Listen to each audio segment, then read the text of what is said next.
Hey, what's up, you guys? Bloody Jacob here to give you my thoughts on Jungle Cruise.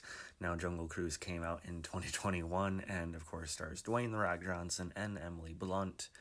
And this was a very curious one for me as well because I really love and adore Emily Blunt. I think she's the best to ever, one of the best to ever come out of the industry. Could be the best by the end, who knows? um, but yeah, I really really like her. I really admire her work and how she comes across outside of it.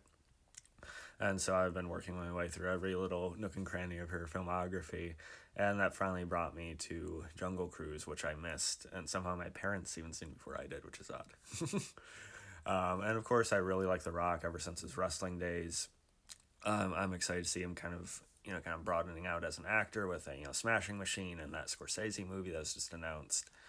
But this, of course, is based on the Disney World ride, and I gotta say, what a good time this movie was. Genuinely, I really really enjoyed this one. It is a bit overlong. It is about like 2 hours or just under 2 hours. I felt the length of it a bit, even though it's not that long of a runtime. Um, but it was worth it. It had like this really classic like action adventure feel to it. That you really don't see a lot of it these days, and it's the kind of one that has such an innate charm to it and comfort it brings because of that.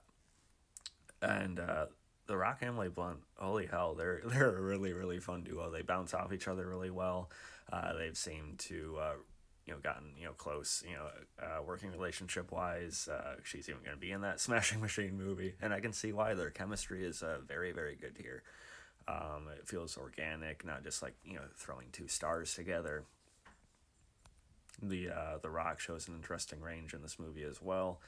At least his personality is a bit different in spots. Um, and the CG and the visuals are genuinely pretty nice to look at. There are some spots where it's okay, it's an obvious effect.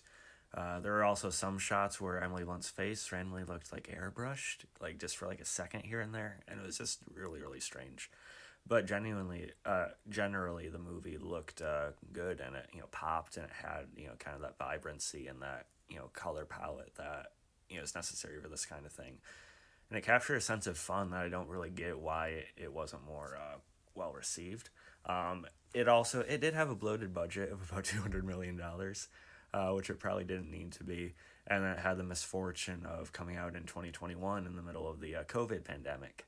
Um, so even though it made like $220 million, that was still not far above its budget, and that was not enough to break even properly. It did make a fair bit more on Disney Premier Access when they were doing that.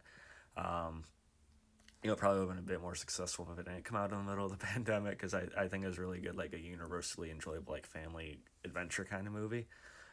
Still some thematic elements, and the characters felt engaging enough on that end too.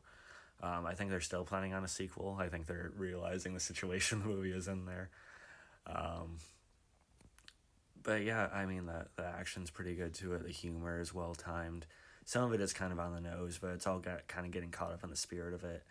Um, and it's just odd to me that the internet makes this another movie to like really dislike. Because I can promise you, if this movie came out in like the 80s or the 90s, it would be seen as a classic, as like a really camp, classic that really just went for it. It would be seen in the same vein as like, Jumanji and stuff like that, the original Jumanji. But because it came out now, even though it doesn't really do anything wrong that those movies did, it's a Rock's flop or whatever it is. But I thought it was a genuinely good fun. Jack Whitehall, who played Emily Blunt's character's brother, and it was pretty entertaining as well. Kind of comic relief, but there's a depth to him too that feels very human.